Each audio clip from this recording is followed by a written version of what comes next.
vai fazer uma abordagem inicialmente falando da importância da questão de processos, o que a gente entende por processo, por que a gente fala esse nome, né? Porque você entende processo assim, aquela coisa que acontece uma depois da outra, tudo de uma maneira muito genérica. Mas dentro das organizações, falar processos, né, ou entender processos de negócios, passou a ter um significado diferente a partir do momento que nós começamos a entender a interdependência entre as partes de uma organização e da própria organização como um todo com o seu ambiente externo. Então, nós começamos a compreender que você não podia trabalhar com as organizações como se elas fossem, apesar de formadas por departamentos, mas como se esses departamentos funcionassem de modo isolado entre si. Porque esse é que era o grande problema.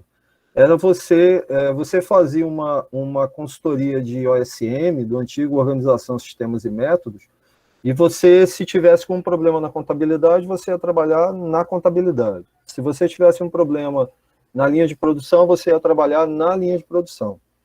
Só que com o desenvolvimento do pensamento, né, organizacional, da própria ciência da administração, nós fomos compreendendo que se eu conserto um setor e não conserto, por exemplo, o que vem antes dele, que fornece a ele os seus serviços, o seu trabalho, para que esse setor que está apresentando problema, né, naquele momento, possa executar suas funções, se eu não trabalhar com o setor que vem antes e com o setor que vem depois, eu posso terminar criando novos problemas, porque eu vou consertar uma falha que existe, por exemplo, na contabilidade, dentro do contas a pagar, mas eu não vou estar cuidando, por exemplo, do setor de faturamento. E aí, se eu não cuidar do faturamento, o faturamento não passa as notas direito para o contas a pagar, eu não sei o que eu tenho a pagar, não sei o que eu tenho a receber.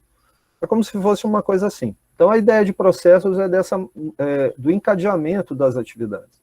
E aí, a questão da modelagem é para que nós possamos compreender todos os departamentos, todos os setores e todos os agentes que estão envolvidos nessa divisão de trabalhos que nós temos nas organizações. Então, nós vamos falar um pouco, dando essa visão geral da importância de processos, para que a gente possa, então, falar sobre o BPMN, que é o Business Process Modeling Notation. Então, a notação da modelagem de processos de negócio.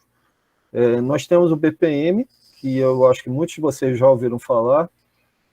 Se já estudaram comigo, a gente já conversou sobre isso, que é o Business Process Modeling, ou o Business Process Management. Mais conhecido ele é como Business Process Management, que é a ideia da aplicação da tecnologia, né, aos processos de negócio, a modelagem dos processos de negócio. E aí a gente apresenta aqui, né, modelagem de processos, a gente tem o BPM e o BPMN, e nós temos dois tipos de notações de processos. O BPMN 2.0, que é o Business Process Modeling Notation, e temos o DMN, que é o Decision Modeling and Notation. Essas duas formas de notação, né, essas duas formas de mapeamento, elas são estabelecidas pelo Object Management Group. É essa organização que estabelece os critérios para a notação de processos, e o Decision, que é relativamente novo, tanto que se vocês forem prestar atenção na versão, ainda é 1.0. Eu tentei procurar para ver se eu achava alguma coisa de um 2.0, e não achei, assim, nada que me apontasse que eles já estão num 2.0. A ideia, tanto de um quanto do outro, é que eu tenha uma representação gráfica das etapas, seja de um processo ou das etapas de uma decisão, tá? Como forma de você conseguir melhorar, então, o resultado das atividades que são executadas. Pode passar, Lê. Então, aqui nós temos os dois principais programas que a gente usa para modelagem de processo. O Visage, que é o que nós vamos apresentar hoje, nós vamos trabalhar com ele hoje, e o outro é o Camunda. Eles dois fazem essencialmente a mesma coisa, né? Pode ter alguma figurinha que é um pouquinho diferente, mas como os dois se baseiam no OMG, então eles seguem essencialmente a mesma notação, tá? Não tem uma grande diferença entre um e outro. Pode passar, Lê. E aí vamos lá, né? Vamos começar entendendo, então, essa coisa de modelagem de processo e por que que a gente executa. Então, o que que é um processo de negócios? É a história da lógica secular da empresa. Há muitos anos atrás, eu fui dar uma disciplina de introdução à administração, e nas pesquisas, assim, para conseguir, né, levantar material, tal, para passar os conceitos, aí eu encontrei um livro que ele dizia assim: administrar é a arte de conseguir unir objetivos pessoais e divergentes num único objetivo comum. O que que ele dizia? Ele dizia que se você trabalhar, a explicação era que se você trabalhar cada um voltado para um objetivo pessoal, você nunca vai atingir os objetivos da organização, né? Se você voltar somente para fazer aquilo que você acha que é certo, você nunca vai conseguir cumprir os objetivos globais da organização. A ideia da modelagem de processos é que acontece o seguinte: a gente cria um fluxograma, mas esse é apenas um dos passos. Por quê? Porque para que eu possa fazer a modelagem, né, para que eu possa chegar e compreender como é que as atividades são executadas, eu preciso conversar com as pessoas para ter uma ideia do que elas fazem, como elas fazem, quando elas fazem, né, para quem elas fazem, de quem elas recebem as tarefas que serão executadas. Então, por isso que a gente faz, por exemplo, na parte de processo, a gente aprende o 5W2H. Né? Por quê? Porque eu preciso entender esses UQs todos aí, né? E eu preciso saber quem. Eu preciso saber quanto custa, eu preciso saber se há um custo na sua operação, de quanto é esse custo, e eu preciso saber todas as pessoas que estão envolvidas. Para que eu faça esse levantamento, eu tenho que sentar, conversar, fazer entrevistas, ir, voltar, perguntar novamente. E aí o que acontece é que eu começo a compreender, por exemplo, quais são as atividades executadas que não têm finalidade. Aquela atividade que o cara, por exemplo, o cara acha que...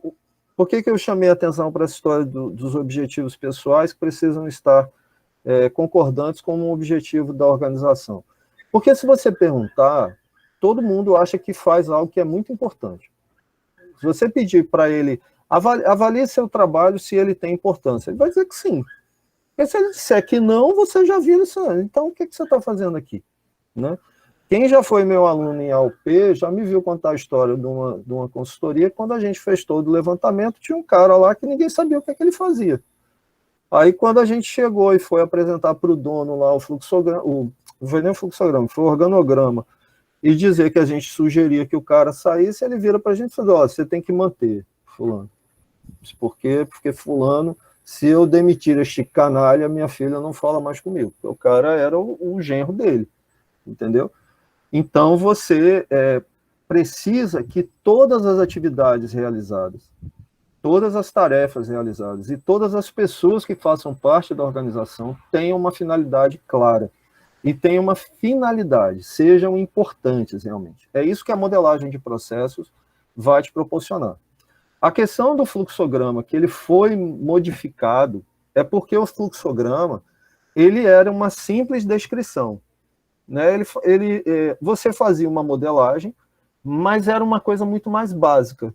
Assim, olha, você podia fazer fluxogramas complexos, assim, você tinha fluxogramas de várias páginas, porque você conectava os departamentos. Uma coisa que você faz hoje, mostrando as divisões, né, as diferentes unidades, a partir dos pools, das raias, no Visage, você fazia em páginas. Então, era o setor de expedição, aí tinha um setor de compras, tinha um setor de expedição, tinha um setor de produção. Cada um deles, ao invés de ser mostrado, por exemplo, né, de acordo com o processo que está sendo descrito e modelado, ao invés de você mostrá-los num esquema gráfico mais simples, você tinha páginas que você precisava passar para entender como é que uma atividade de compras feita pelo departamento de compras tinha uma ligação lá na frente com contas a pagar, por exemplo. E hoje eu consigo fazer isso através de toda a demonstração na ferramenta numa ferramenta como o Visage. Então, ele tem a finalidade de contribuir para a ideia da modelagem. Então, a gente não... É porque, assim, não é simplesmente descrever etapas, mas é já um processo, ou melhor, já é parte do processo de melhoria que você vai propor. Então, você faz normalmente o processo de modelagem inicial, mostrando aquilo como é, que é o ESIS que a gente vai falar daqui a pouco, e aquilo que você propõe que venha a ser. Então, a nova mudança, a nova estrutura, ou o novo processo que você está propondo. Então, como é que a gente modela? A gente usa ocasionalmente o software, certo? Então, volto a dizer, o Visage é uma ferramenta, mas o Visage, ele não é em si a modelagem. A modelagem é o processo do diálogo e da reflexão. Eu preciso compreender por que determinada atividade existe. Por que você faz o que faz nesse momento aqui? Por que a gente faz mais essa verificação aqui? Né? Será que eu preciso ficar fazendo verificações? Será que eu não posso deixar que uma determinada etapa flua sem uma verificação manual, sem um trabalho manual, por exemplo? Porque aí eu também consigo colocar pelo Visage, fazer a descrição de uma atividade que seja manual, certo? Consolidação de documentos oficiais e normativas, eu preciso disso. Por exemplo, eu separei para depois mostrar para vocês o processo de modelagem que nós fizemos de dispensa de disciplina.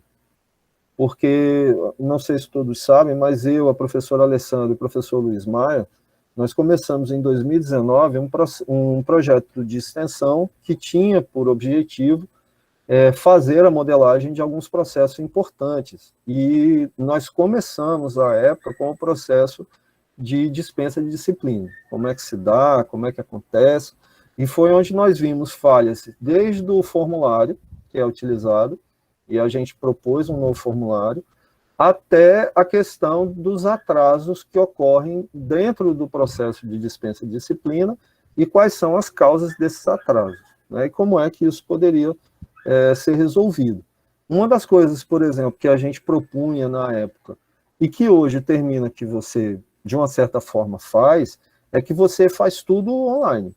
Você vai se matricular agora, o aluno vai se matricular agora, ele não olha para a cara da gente, na coordenação, na secretaria, isso não acontece. Você faz toda a alimentação dos seus documentos através de um ambiente AVA, criado pelo pessoal do EAD. Então, eles criaram uma plataforma específica, você entra lá e aí se você estiver concorrendo a ingresso extra-vestibular, você faz a alimentação da sua documentação lá, e tudo isso vai para um banco de dados. Quando eu tenho esse banco de dados, eu elimino, por exemplo, a necessidade de qualquer geração de papel. Eu posso gerar papel, se for estritamente necessário, mas eu não preciso mais fazer isso. Então, eu ganho tempo, eu ganho espaço, vamos colocar assim, de grosso modo, eu ganho tempo na questão de transporte do documento, eu ganho espaço físico, eu diminuo o risco de que um documento se perca, de que haja o extravio, de que haja rasura, de que haja o prejuízo de qualquer documento somente porque você dava numa pastinha para o cara, uma pastinha de processo desta idade, o cara botava embaixo do braço e saía andando por dentro da universidade. Né? Botava no malote, com outras pastas, botava embaixo do braço e saía andando por dentro da universidade. Então, isso daí acaba. Eu passo a ter toda uma documentação digitalizada, que foi a proposta que a gente tinha apresentado lá atrás, né, quando fizemos esse levantamento. Então, eu vou usar essa consolidação de documentos, vou fazer a pesquisa e registro do uso de recursos humanos e materiais. E aí, é importante destacar que nesse elemento aqui, você vai procurar compreender contextos, práticas, comportamentos e normas sociais. Tá? É assim, eu preciso entender, às vezes, que certas atividades são realizadas da forma que são, por uma questão de contexto organizacional, por uma questão de... Até a liturgia do cargo você pode ter, entendeu? Então, você pode ter alguma atividade que não seja a mais interessante, a manter, mas ela precisa ser mantida, porque senão você vai ter algum prejuízo da norma social vigente dentro daquela organização. Então, tipo, por exemplo, pegando o gancho do processo de dispensa de disciplina. A gente tem, pela norma, o professor, quando recebe um processo, ele tem até 30 dias para dar o parecer desse processo. Né? Foi passado para ele um processo para ele dar dispensa de disciplina. Mas aí ele tem até 30 dias, quando ele recebe a comunicação, quando é encaminhado para ele, ele recebe a comunicação, para fazer isso. Então, imagina que eu faça assim. Aí, por exemplo, isso eu já vou mostrar lá no Bizage um negocinho que é um reloginho. Porque aí eu estabeleço o prazo daquele reloginho. Qual é o prazo de análise, dessa atividade de análise? 30 dias. Se está tudo ok, segue adiante, aí você vai ver aquele losangozinho, que a gente vai mostrar daqui a pouco. Se está tudo ok, ele segue por um caminho, se não está ok, ele volta. Não é massa? Agora, e se eu conseguir diminuir esse tempo, por exemplo? Se eu conseguir chegar e colocar algum tipo de gatilho que, vamos dizer, impeça o professor de... Impeça não, mas o cara vai entrar no SIGA e aí abre uma janelinha para ele. Sabe? Só você tem um processo lá que está parado. Enquanto você não der andamento nesse processo, você não lança nota. Tá? Pronto. Aí você faz uma coisa assim, por exemplo. Mas aí você tem que pesar se é o ideal fazer isso, se não é uma coisa assim, pode ser vista com uma certa violência. Então, do mesmo jeito que você está falando de algo assim para uma instituição pública, você pode falar de algo assim para um tribunal, você pode falar de algo assim para uma empresa familiar, você pode falar algo assim de uma outra empresa normal de mercado. Entenderam? Então, por isso que a gente diz, a questão da modelagem de processos envolve a utilização da ferramenta? Envolve. Mas ela envolve um uso intensivo de diálogo e reflexão, para que eu possa compreender como é que se dá o contexto. Eu levanto tarefas? Levanto. Levanto como é que elas são feitas? Levanto. Levanto recurso? Levanto. Levanto se demora, se não demora, se tem retenção, se tem retrabalho? Levanto. Tudo isso eu levanto. Mas aí eu tenho que ver aquela coisa assim, dá para tirar? Tem uma atividade aqui que está sobrando. Posso tirar mesmo? Se eu tirar, quem é que perde a importância? Porque tenho sempre em mente isso. Eu vou mexer com um processo, com uma atividade qualquer. Aí mexi com aquela atividade. Tá, aí quem fazia essa atividade era Marisa. Quem fazia a atividade era Marisa. Marisa continua sendo necessária, sim ou não? Por exemplo, questão do VEM. Saco VEM, né? Quem fez a OP comigo também já me ouviu dizer isso. Sabe quantos anos tem o projeto do VEM? Tem uns 15 anos. Porque quando eu fiz mestrado, eu fiz em 2005, e eu tinha um colega de mestrado que ia estudar o VEM, e ele não estudou o VEM porque ele mudou de orientadora, aí ele foi por outra linha. Mas eu acho que nem tinha o nome de VEM na época. Você tinha toda a tecnologia montada para desenvolver o VEM.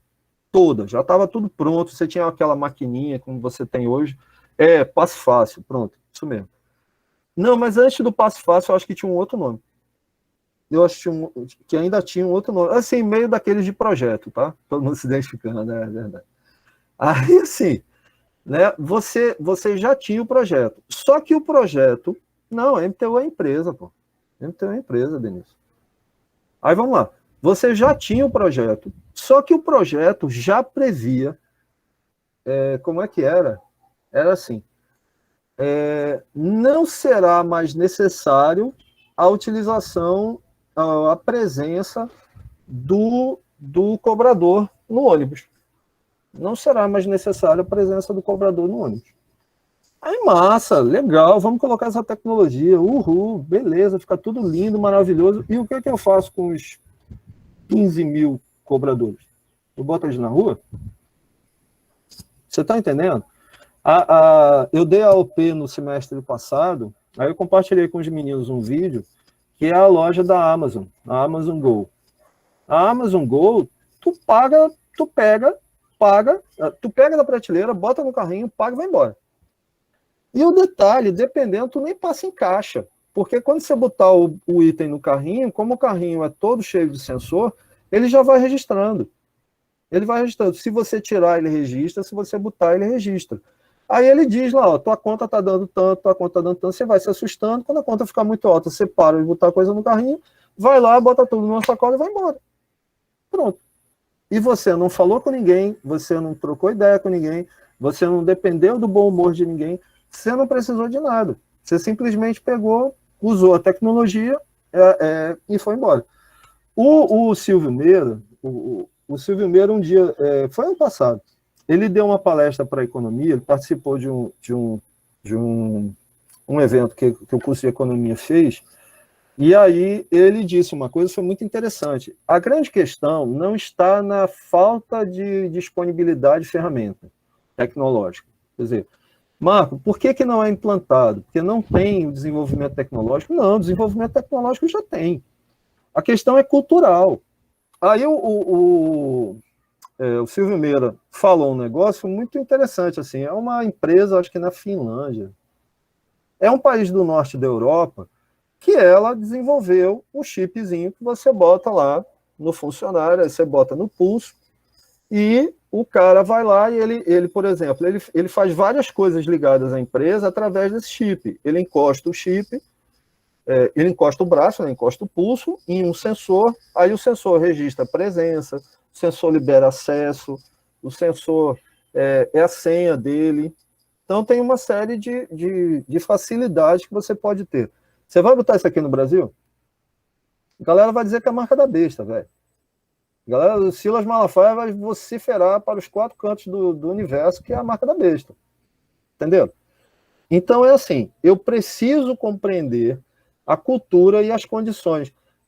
Lembra aquela coisa de macroambiente externo? Né? Você tem um microambiente, você tem um ambiente de tarefa, aquele ambiente externo próximo à empresa, você tem o macroambiente geral. Esse macroambiente geral tem aspectos sociais, demográficos, culturais, econômicos, políticos, tal. Pronto. Esse aspecto cultural, ele tem toda a influência naquilo que você pode trazer como desenvolvimento. Então, imagine uma empresa familiar e você chegar e querer demitir o filho do cara. Né? Como é que você faz? Mas a tarefa dele pode ser executada muito bem por um robô. Hoje em dia, ou então a tarefa dele já nem existe mais. Mas aí você tem que manter o cara. O que é que você faz?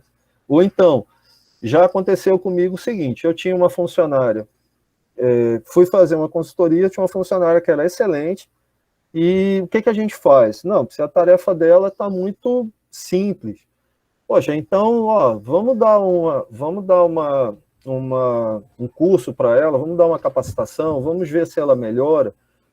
Nisso aqui, se a gente pode dar uma promoção. E assim a gente fez. Então, essa situação toda você enfrenta, você vai encontrar na questão da modelagem de processos.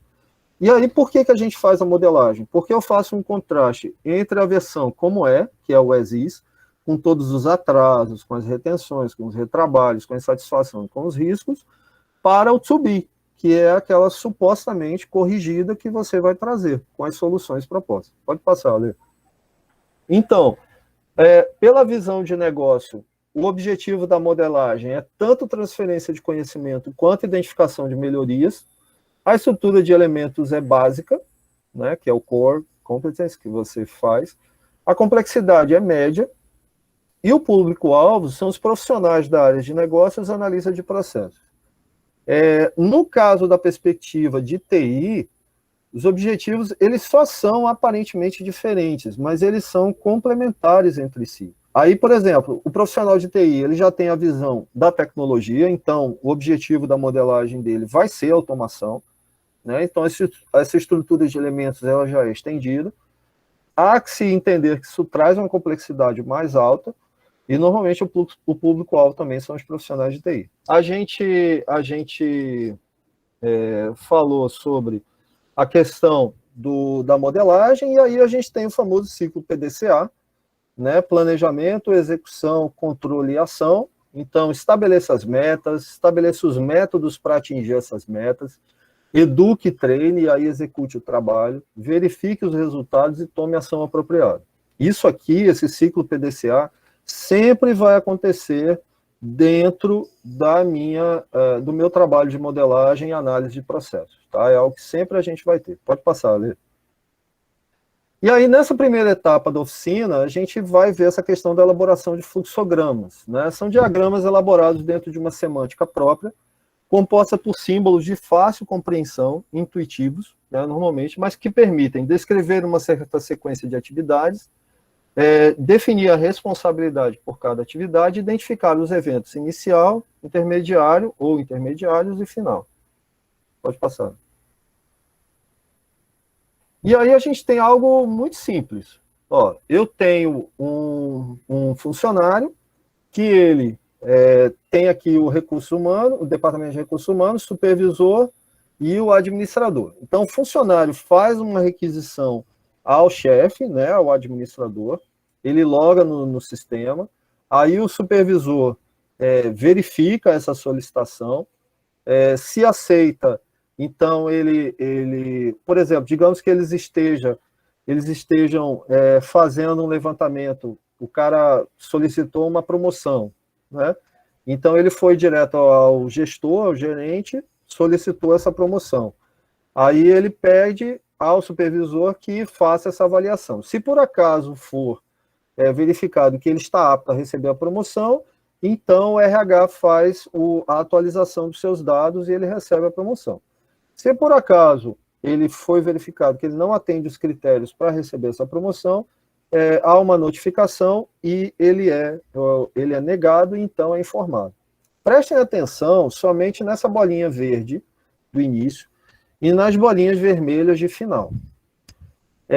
A gente sempre vai ter em mente que, assim, todo processo tem que ter início e fim.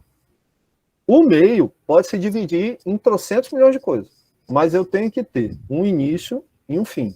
Senão ele fica em aberto, e aí você não sabe para onde foi, nem de onde veio. Tá? Então eu tenho o início, a primeira divisão é do funcionário, lá em cima. É que se eu mexer meu mouse não aparece para vocês não, né? Bom, mas vamos lá. Eu tenho o funcionário lá em cima, isso ali. Essa raia aí em cima é a do funcionário. E se você prestar atenção, tem uma anotação que é importante. Está vendo que a bolinha começa na linha? É porque o processo, na verdade, por mais que eu tenha esse agente, que é o funcionário, o processo não começa nele. O processo em si começa no gestor. Começa aqui nessa bolinha verde. É quando ele recebe a requisição por parte do funcionário. Então, quando o gestor, quando o administrador, o gerente, o superior, recebe essa requisição, ele faz uma operação que é um log, a gente colocou aqui.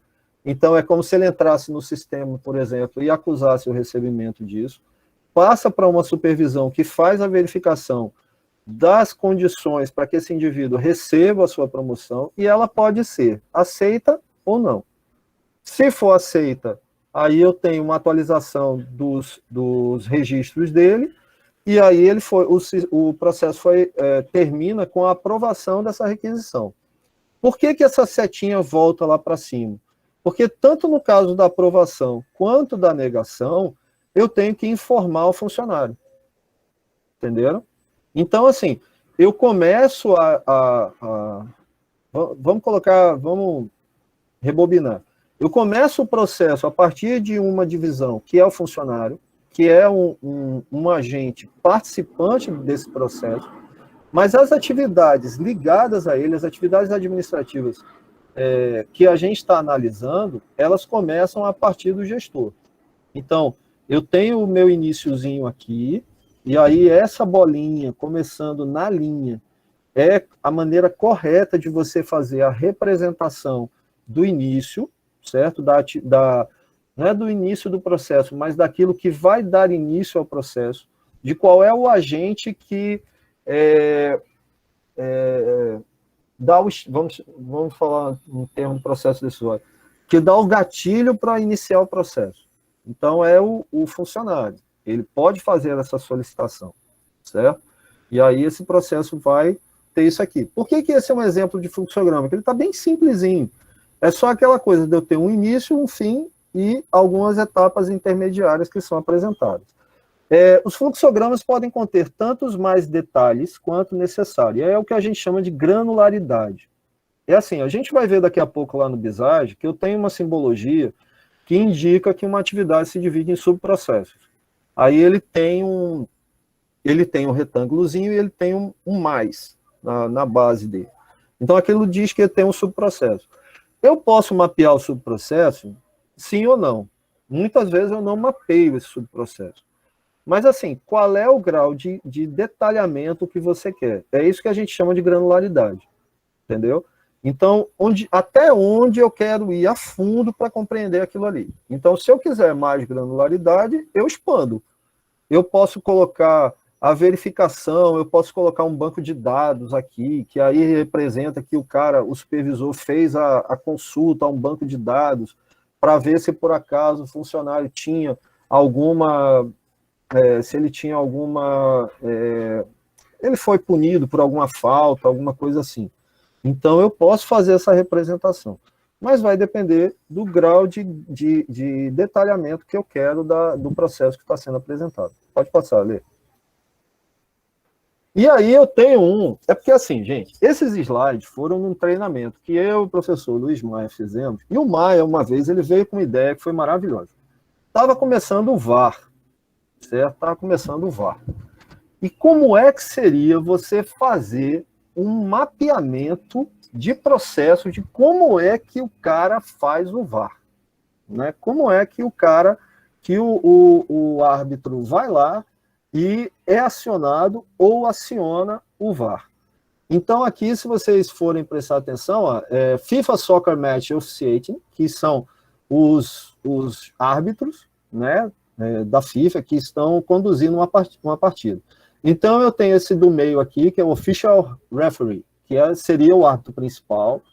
Eu tenho lá em cima o On-Field Assistant, que é o quarto árbitro, para ficar numa linguagem que vocês entendem. E aqui embaixo eu tenho o Virtual Assistant Referee, que é o árbitro de vídeo, né? O hoje famosíssimo árbitro de vídeo, né? O esporte gosta muito, pessoal, de árbitro de vídeo, só que não. Mas aí, vamos lá. Aí, estão vendo aqui essa bolinha, onde tem o Official Referee, essa bolinha com com o reloginho. Então, esse reloginho significa que há um elemento temporal, há um intervalo de tempo. E aí, esse losangozinho, com essa série de símbolos, né? Com essa estrelinha aí toda raiada dentro dele, significa que existem vários eventos que ocorrem ao mesmo tempo. Então, vamos lá, vamos pegar como é que acontece hoje, né? Como é que a gente vê hoje. O árbitro tem uma dúvida. Então, ele tanto pode ser acionado pelo árbitro de vídeo, hoje o árbitro de vídeo vai e aciona ele, como ele tendo uma dúvida, ele pode ir lá e consultar. Inicialmente, o árbitro principal, o árbitro do campo, ele ia lá e consultava o árbitro de vídeo. Hoje em dia, se vocês prestarem atenção, ele está sempre com um fonezinho, porque o árbitro de vídeo chama ele, e aí, olha, aconteceu um negócio aqui, e a gente acha que aquela jogada ali está irregular. Aí ele vai verificar lá no vídeo, se ele considerar que a decisão sendo dele, que ele precisa voltar a jogada, que ele precisa anular um gol, ou que ele precisa dar um pênalti, alguma coisa assim, ele vai lá e faz. Todo esse processo está descrito aqui. Ale, tem como aumentar só um pouquinho? Porque tu está no modo apresentação. Se sair e der lá embaixo, eu acho que a gente aumenta. Essa mulher, velho, já está se preparando para participar de outro congresso e mandar mais artigos. Volta aí um pouquinho lá para o começo. Lá. Não, mulher. No ato principal. Isso, baixa. Aí, pronto, ó. Aí vê, tá vendo que tem o reloginho, aí o reloginho foi lá em cima pro árbitro auxiliar, que é aquele quarto árbitro. Aí ele pode autorizar o jogo. Então aqui eu tenho esse losango que mostra que existem várias ações simultâneas acontecendo.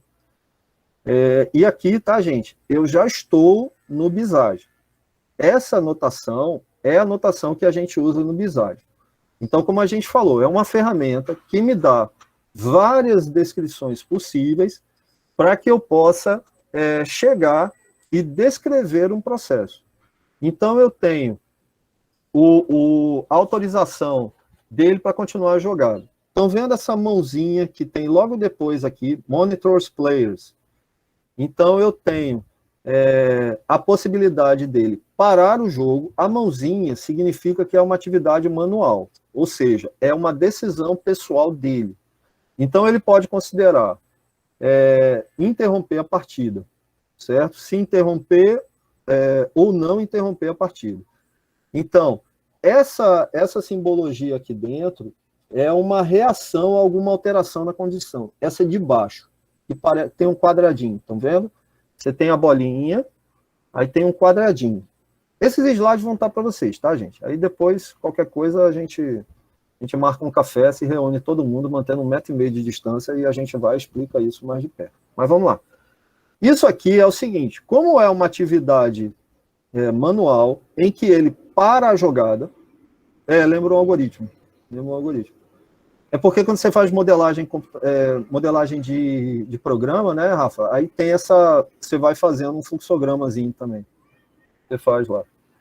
Aí, ó, ele para a jogada, então é uma decisão que ele toma, aí isso dá um intervalo no jogo, aí essa bolinha de baixo é quando eu tenho algum aspecto condicional, é quando eu tenho algum aspecto assim, ó, tem alguma alteração, tem alguma coisa de errado, aí esse quadradinho que tem nesse próximo retângulo aqui, consider the interruption of match, ou seja, considera a interrupção da partida.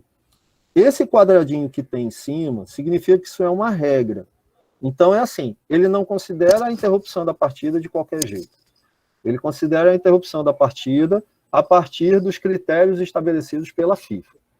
Aí assim, se ele for interromper a partida, certo? Aí ele apita, blows, acho que é blows whistle, vê aqui embaixo, onde tem, isso, blows, aí ele apita, indica que há uma violação, considera uma revisão do VAR, essas setinhas estão vindo lá do ato de vídeo, certo? Aí considera uma revisão do VAR.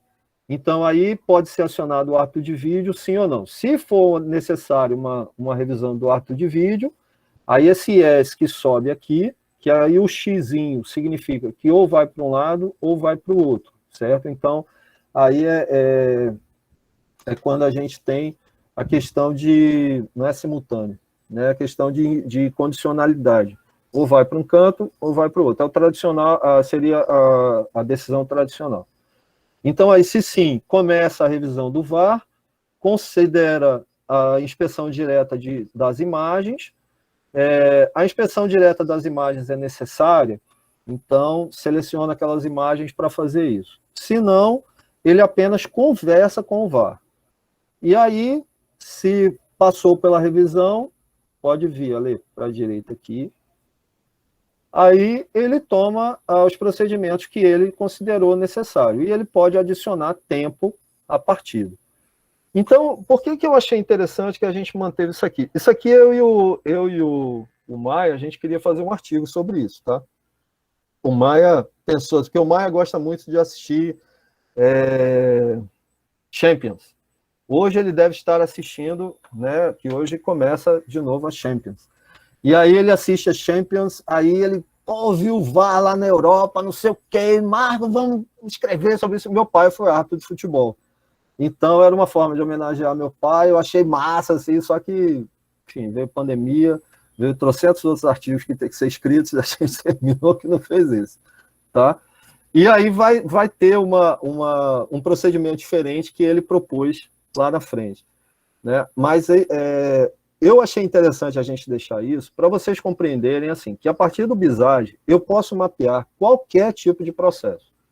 Eu posso mapear desde um processo organizacional, que é aquele que você participa da modelagem, como participar de um processo como esse. O segundo slide que traz esse mesmo caso, ele traz uma mudança que foi a proposta pelo Maia, que é uma mudança na forma de fazer a atuação do VAR. Então, tipo isso, por exemplo, antes, quem chamava o VAR era o árbitro de campo. Agora, o árbitro de vídeo pode acionar o árbitro de campo diretamente. Eu tenho toda a simbologia, tá vendo? Toda essa simbologia. Quando eu for procurar construir, eu devo procurar manter uma... assim, tem uma questão de bom senso para você manter uma lógica que fique inteligível, que as imagens que são apresentadas possam ser captadas por qualquer pessoa. Porque quando eu coloco algumas dessas notações, esses formatos básicos, então eu sei o que eles significam. Mas dependendo do processo, de acordo com o processo que está sendo apresentado, é que esses eventos, que essas atividades, que esses formatos, que essas figurinhas vão começar a fazer sentido. Então, o que é uma tarefa, o que é o gateway, que são comumente vistos como decisões. Então, assim, exclusivo, paralelo, inclusivo, se acontecem várias coisas simultâneas, que é esse justamente que tem a estrelinha lá dentro, tipo o apóstrofo lá dentro. Então, eu preciso construir de uma maneira que a explicação, inclusive, seja complementar ao gráfico. Porque quando eu apresento, o cara que conhece, ele pega assim, não, ele tem ideia do que está sendo demonstrado. Mas entenda o seguinte, dentro do trabalho de modelagem de processos, apresentar o gráfico é um dos pontos importantes. Né? Que você diz assim, olha, o que foi encontrado é isso, assim, assim, assim. A gente viu aqui que toda atividade começa no árbitro principal, no árbitro de linha, no árbitro do campo. Mas e se começar no árbitro de vídeo? Então eu já tenho que começar alguma coisa dele também. E aí pode ser mais interessante eu fazer um para o árbitro principal e um para o árbitro de vídeo. Mas eu posso juntar os dois num gráfico só. Porque agora eu não estou lembrado, mas eu tenho a impressão que foi justamente no segundo gráfico a gente faz a junção dos dois. Porque tem essa mudança que é feita lá. Aí, por exemplo, se der no final, a gente mostra o gráficozinho do processo de dispensa de disciplina, a gente coloca lá esse mesmo reloginho quando o documento vai para o professor. Aí a gente tinha essa discussão dos 30 dias, por exemplo, que passa lá com o cara. Esse tipo de discussão, ele poderia acompanhar. Ele acompanhou o relatório que a gente preparou, o relatório final que a gente preparou, mas quando a gente foi apresentar, que a gente levantou com os secretários de curso, aí na época tinha nosso querido, amado, né, e eu espero que ele volte logo, Eduardo, nós tínhamos o Eduardo e tinha a secretária de Economia. Aí eu entrevistei o Eduardo, a Lei e o Maia, a gente entrevistou a secretária de Economia. Aí, quando nós fizemos o mapeamento, a gente levou de volta para eles. Então, você explica para o cara, você explica para o cliente, né? Ó, tá aqui o mapeamento mostra isso. Aí, isso é o as is, isso é o como é. Né? Então, esse slide anterior, que tem essa descrição de como é o VAR, é como é, né? Ou, no caso, como é. Mas, assim, é a situação atual, tá vendo? É essa aqui. Aí a proposta que você vai fazer é o subir. Então, ele tem a ferramenta, ele tem o Visage para lhe ajudar com esse mapeamento, porque com figuras, tem muita gente que acompanha mais fácil o raciocínio, mas ele tem que ser acompanhado de você, como consultor, como analista, ir lá e apresentar essa ferramenta. E a maneira de fazer a construção tentar não fazer um negócio assim. Por exemplo, você tem um espaço razoável no formulário do Visage. Né? Você diminui, aumenta.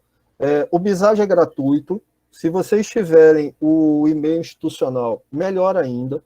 Entra lá, bota Visage Download, aí Visage Modeler.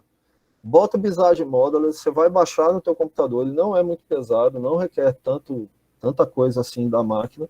E você vai ficar brincando com isso o tempo que você quiser, porque é muito legal assim. E como a gente falou, você pode apresentar como determinadas inovações vão impactar no trabalho que você está fazendo. Por exemplo, para ficar nesse exemplo da questão do árbitro, parar a partida de futebol de campo, né, futebol como a gente conhece, no meio, nunca foi pensado. Isso era impensável. É uma coisa assim, se vocês prestarem atenção, muitas partidas hoje têm 5, 6, 7 minutos de acréscimo. Dificilmente tem uma partida assim, dificilmente não, mas poucas partidas têm só 3 minutos, 4 minutos. Por quê? Porque se tiver consulta ao VAR, você para e para mesmo. Os caras preferem perder esse tempo para tirar uma dúvida que permita você ter uma melhor decisão. Então, é realmente o advento de uma tecnologia implantada para mudar um processo que é totalmente manual, que era totalmente manual. Só que agora eu tenho recursos tecnológicos que me permitem fazer verificações. Por exemplo, não sei se vai ser aplicado agora na Champions, mas na última Copa na Rússia, a bola tinha um sensor, né? Ou foi depois da Copa da Rússia, não me lembro.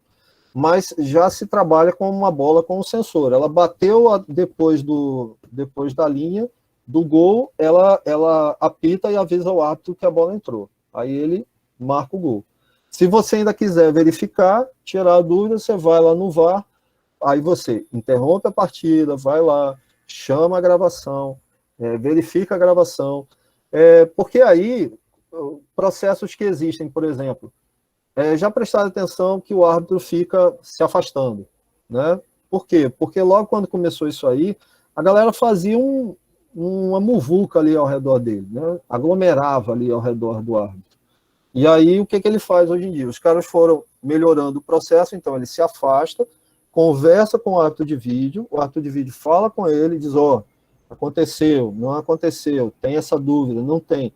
Se tiver uma dúvida, a decisão final continua sendo do árbitro de campo. Então, as melhorias de processos ou as mudanças que vão sendo propostas podem passar pela modelagem, podem passar por essa notação que a gente está vendo nesses elementos gráficos que estão sendo apresentados, mas você sempre vai ter que ter em mente assim, que a notação precisa ser entendida, mesmo por um leigo. No entanto, ela não pode prescindir da sua explicação, da sua orientação sobre aquilo que você está apresentando, aquilo que você levantou e aquilo que você vai propor, certo? Então, esses elementos gráficos estão, inclusive, no pôster que eu pedi a Alessandra para passar para vocês, tá? E a gente vai se familiarizando à medida que a gente usa. Quanto mais você for usando, mais isso aqui entra na massa do sangue e você vai sabendo melhor. Mas a facilidade do Visage é a questão da facilidade na interação. É a questão que é um programa extremamente amigável e fácil de você ir compreendendo que você vai estar trabalhando. Então, se você tiver esses... eu posterei esse aqui. Tá vendo? Então, essas figurinhas estão todas explicadas, por exemplo, nisso aqui, e você também, à medida que for usando, você vai se acostumando com elas.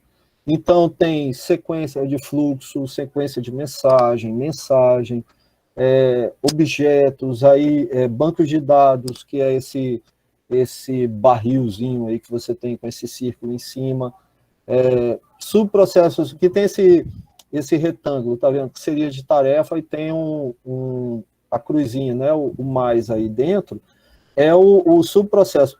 Não estranha o nome collapse, é porque a gente suprime, né? Você suprime o subprocesso, você não necessariamente mapeia um subprocesso. É como se fosse assim, o processo é a dispensa de disciplina, mas aí pode ter um subprocesso dentro da coordenação de verificação de documentação. Aí eu não preciso necessariamente mapear esse tipo de processo. Eu posso colocar lá, recepção do processo na coordenação. Pronto. E aí eu posso entender que ali existe um subprocesso, né, mas eu não vou chegar e vou fazer a descrição dele. Aí, os tipos de conectores, esse é o normal, né, esse de cima.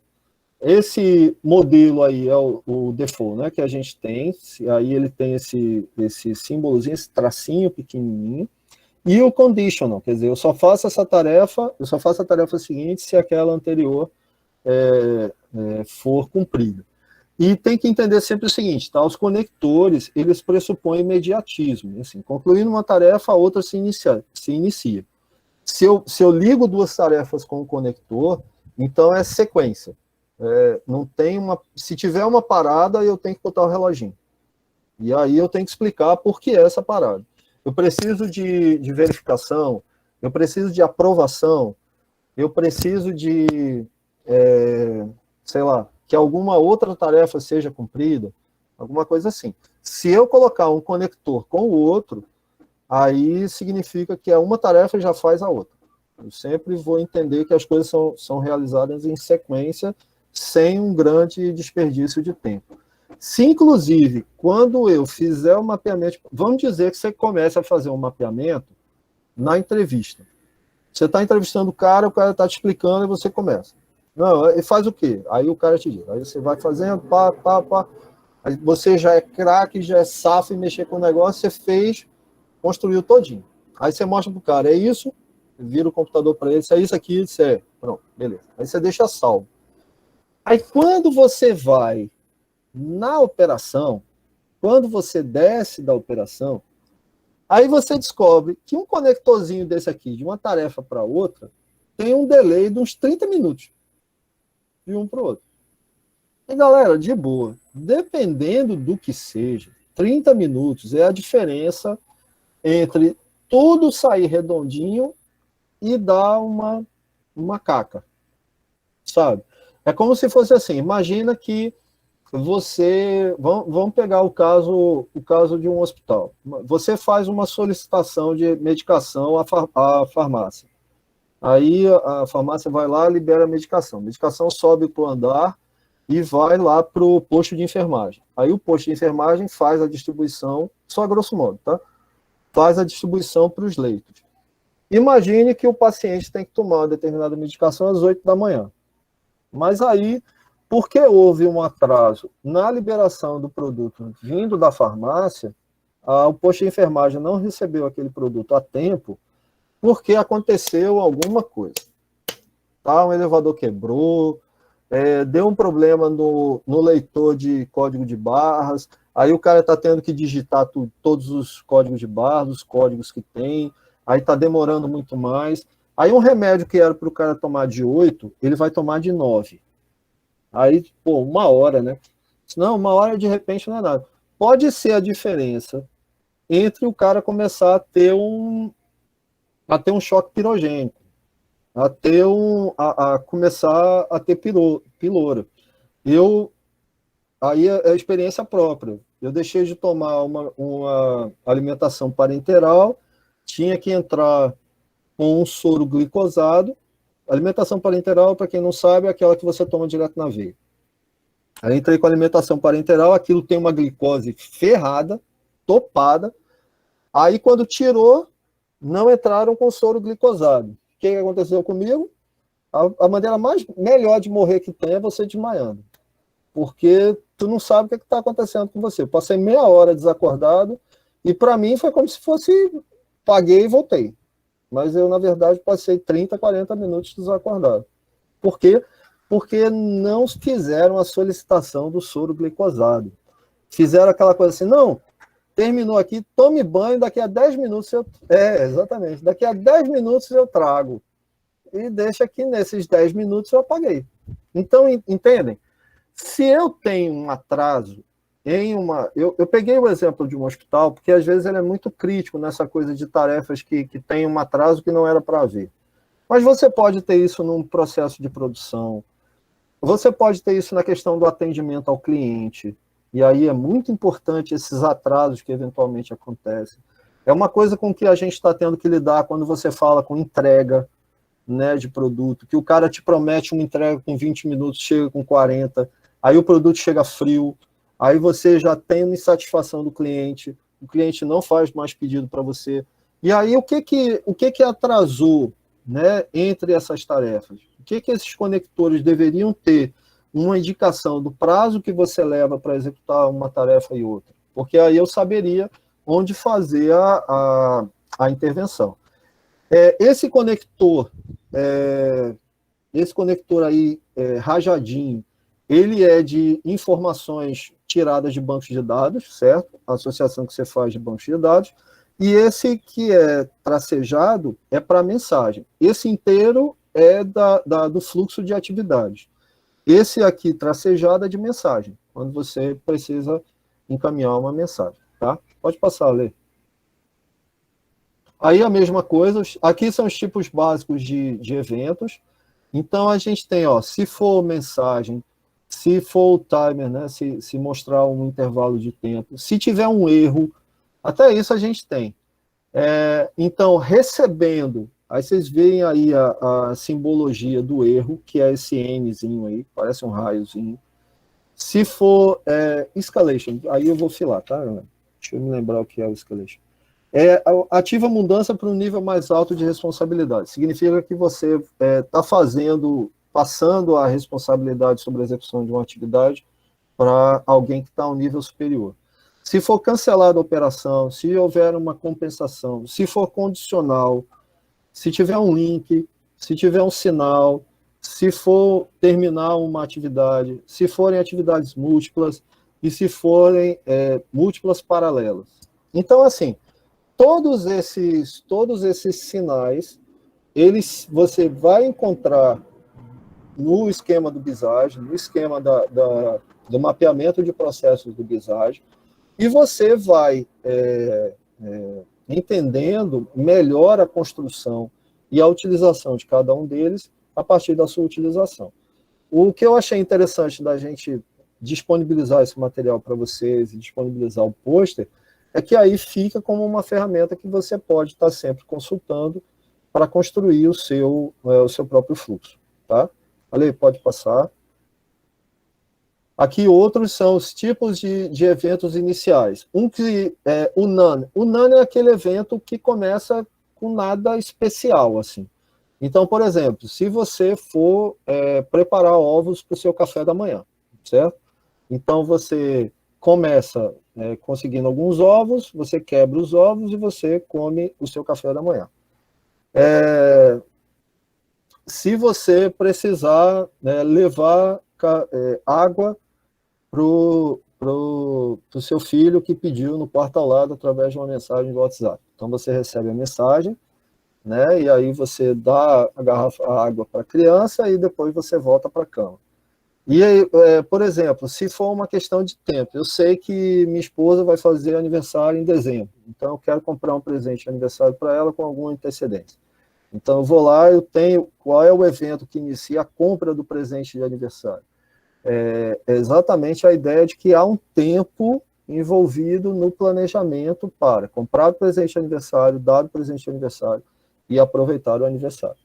Aí, se vocês prestarem atenção, estão vendo que a gente poderia ir mais a fundo em cada uma dessas tarefas, a gente podia ampliá-las, a gente podia chegar, o Buy Anniversary Gift, a gente podia, abrir aí, ir para o shopping, procurar a loja, escolher o produto, a gente podia fazer qualquer coisa assim.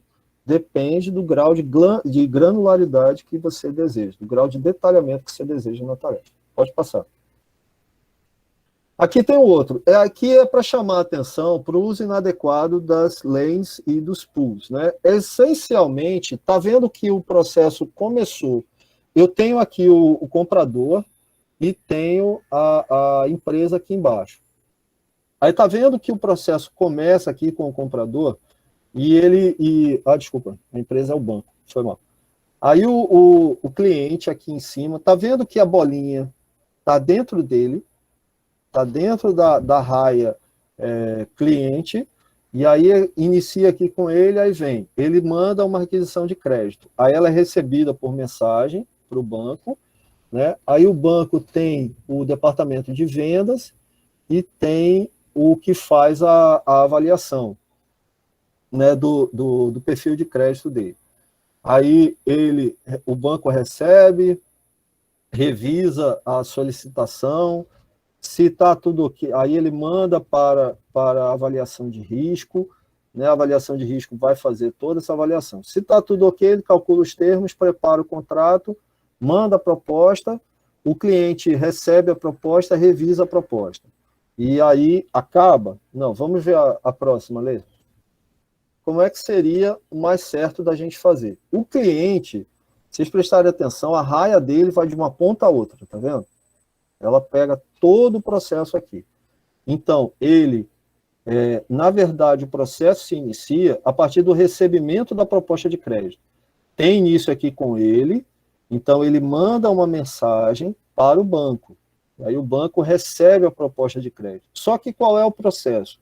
O processo é recebimento e liberação de solicitações de crédito. Então, quem, na verdade, faz o processo, né, executa as principais etapas do processo, é o banco, não é o cliente. É o banco. Então, eu começo aqui com ele, aí ele faz a revisão. Aí, ainda tem o seguinte, eu não tenho só um departamento de vendas, eu tenho uma divisão entre o representante de vendas, o representante comercial, o gerente e o analista de risco, certo? Então, essa proposta de crédito é recebida, é feita uma revisão. Aí, automaticamente, já segue para a avaliação de risco. Enquanto isso, se a proposta recebida não atende os termos padrões aplicáveis, ainda há a possibilidade de você ter uma revisão por parte do gerente. Aí o gerente pode fornecer termos especiais para o crédito que vai ser liberado. Então, aí, depois dos termos todos calculados, das condições do contrato, o gerente encaminha a sua aprovação, o contrato é preparado, a proposta é emitida, o cliente recebe a proposta, tá? Mas a proposta que foi enviada encerra o processo aqui. Então, o cliente é quem dá o start em todo o processo que foi posto em operação dentro do banco. Mas não vem dele, por exemplo, a proposta em si.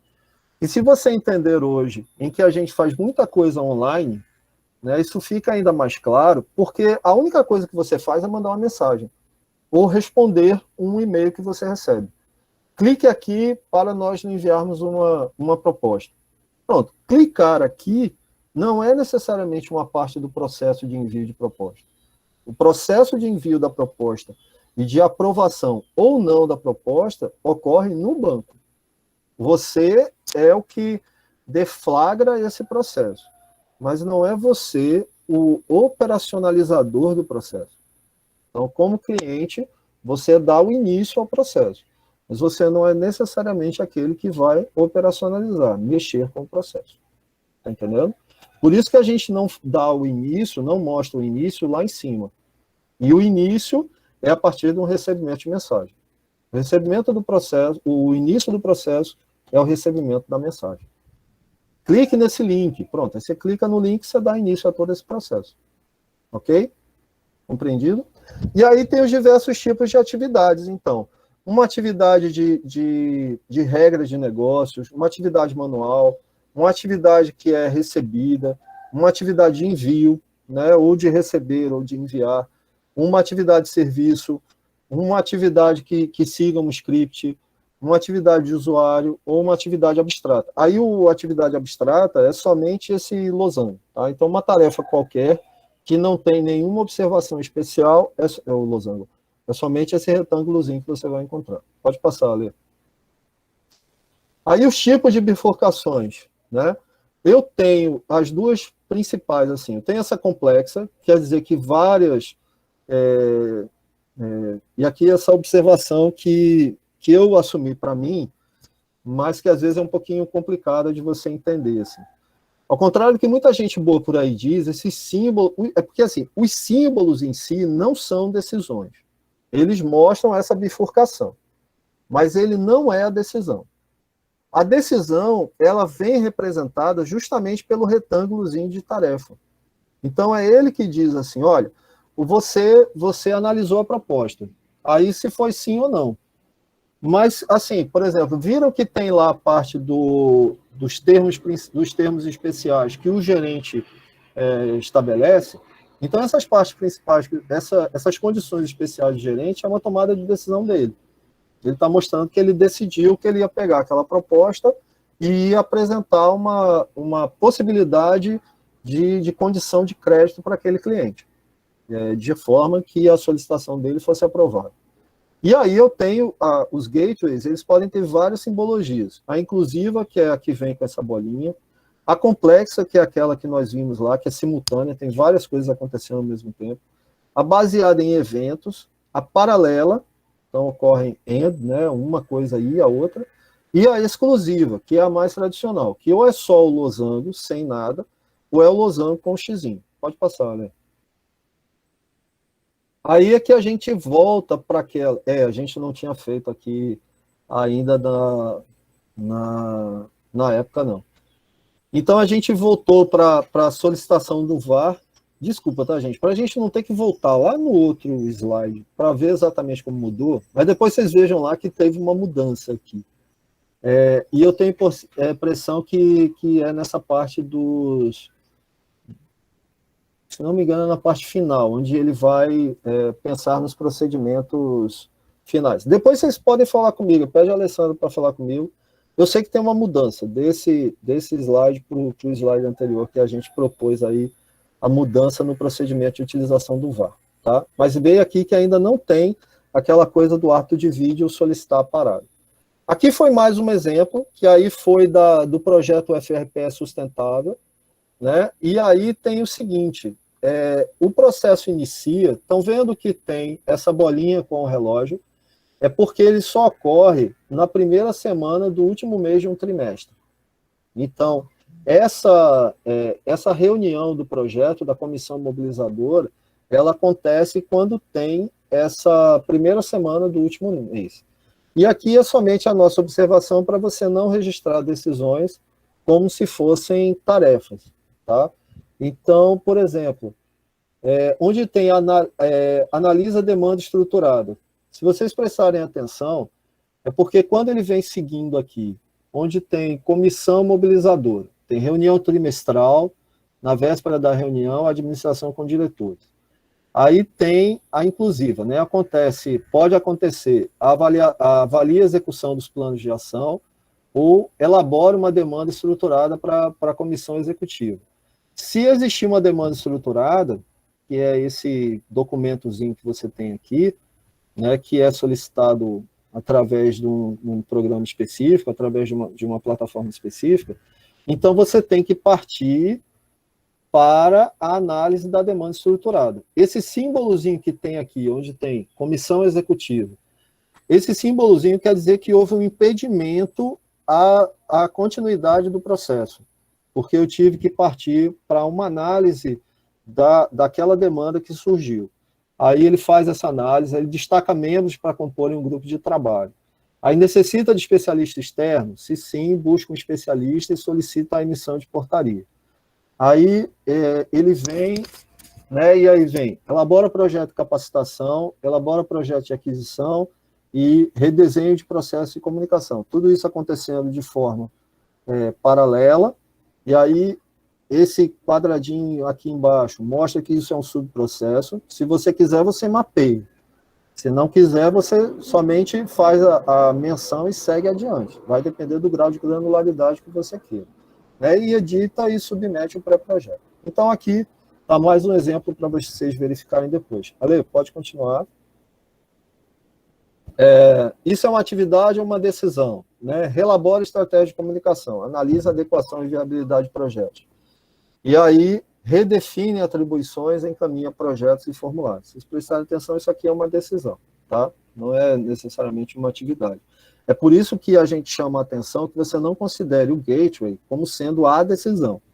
A decisão é aquilo que vem antes, né, aquilo que vem depois, assim. Normalmente a gente vai ter o que vem depois, tá? De acordo com as condições que deram origem àquele gateway que a gente está analisando. Pode passar, Lê. Aí, a maneira bem básica e já ultrapassada de lidar com uma decisão de negócio, quando a gente fazia modelagem de processo assim, mais tradicional, ou quando ainda se faz mais tradicional, é definir a natureza da atividade como sendo regra de negócio. E anunciar uma tabela de decisão com inputs e outputs, né, com entradas e saídas. Então, condição 1, condição 2 foi atendida, Resultado é que você executa.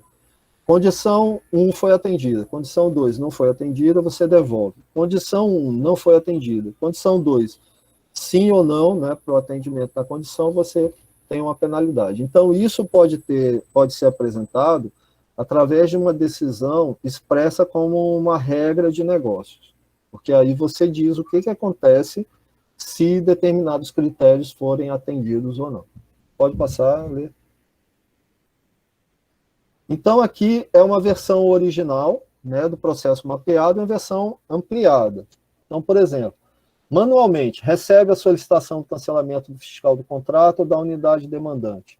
E aí você acessa o CIAF, o Sistema de Administração Financeira, para verificar a situação de nota e empenho. Preenche uma justificativa de cancelamento no sistema correspondente e gera nota de empenho de cancelamento. Se eu for fazer uma versão ampliada, eu posso ter o subprocesso comportamental de análise de solicitação. Então, se eu não aceitar, eu restituo a solicitação para revisão de justificativas. Se eu recebo a solicitação de cancelamento e aceito, aí eu vou acessar o CIAF, preencho a justificativa e gero a nota de empenho de cancelamento.